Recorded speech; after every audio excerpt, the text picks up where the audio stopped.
Magandang araw po. Narito na po ang magiging lagay ng panahon ngayong araw ng Huwebes, October 16, 2025.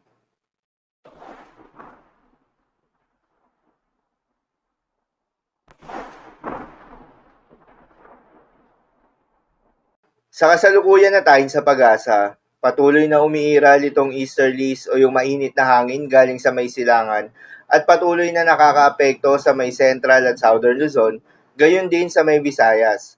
Dahil dito ay asahan yung maulap na kalangitan na may kalat-kalat ng mga pagulan at thunderstorms. Habang umiiral rin yung northeasterly wind flow o yung hangin na nanggagaling sa may hilagang silangan at nakakaapekto sa may extreme northern Luzon.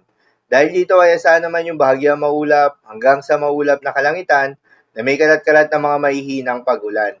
Sa nalalabing bahagi naman ng ating bansa ay asahan naman yung bahagyang maulap hanggang sa maulap na kalangitan na may kalat-kalat na mga pagulan o thunderstorms na dulot ng mga localized thunderstorms. Samantala, yung binabantayan naman na low pressure area sa labas ng Philippine Area of Responsibility na nasa may silangan ng Eastern Visayas ay mas tumaas na yung tsansa o nasa high chance na ito na maging isang ganap na bagyo within the next 24 hours. Base sa datos ng pag-asa ay inaasahan na kikilos ito west-northwestward at inaasahan na papasok ito ng Philippine Area of Responsibility ngayong araw. Mataas yung tsansa na maglandfall sa northern at central Luzon pero hindi inaalis yung posibilidad na bumaba pa yung track nito, kaya naman ngayon pa lamang ay maging handa na tayo, lalo na sa mga lugar na posibleng maapektuhan.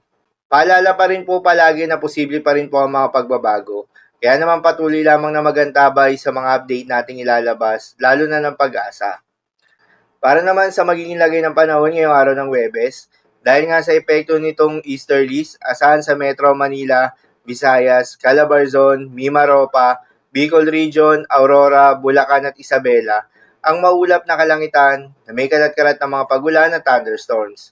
Posible ang mga pagbaha o pagguho ng lupa due to moderate to at times heavy rains. Abang sa Batanes, Babuyan Islands at Ilocos Norte, ay asahan naman yung bahagyang maulap hanggang sa maulap na kalangitan na may kasamang mga mahihinang pagulan.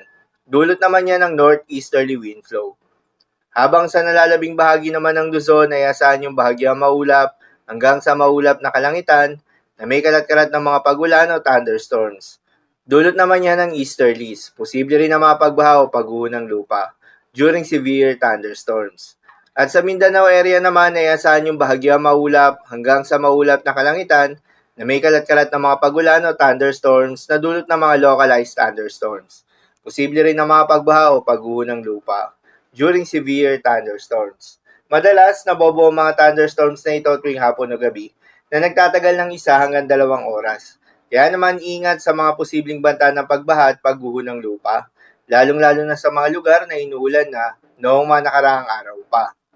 Para naman sa magiging lagay ng mga dagat baybayin, ayon sa pag-asa ay wala tayong nakataas na gale warning sa anumang seaboards ng ating bansa, kaya naman malayang makakapamalaot yung mga kababayan nating mangingisda at yung may mga maliliit na sasakyan pandagat, subalit iba yung pag-iingat pa rin, lalo na kung meron tayong offshore thunderstorms activity, asahan yung paglakas ng hangin dahil kaakibat nito ay pagtaas rin ng mga pag-alon. So, lamang po para sa lagay ng panahon ngayong araw ng Huwebes. Keep safe everyone.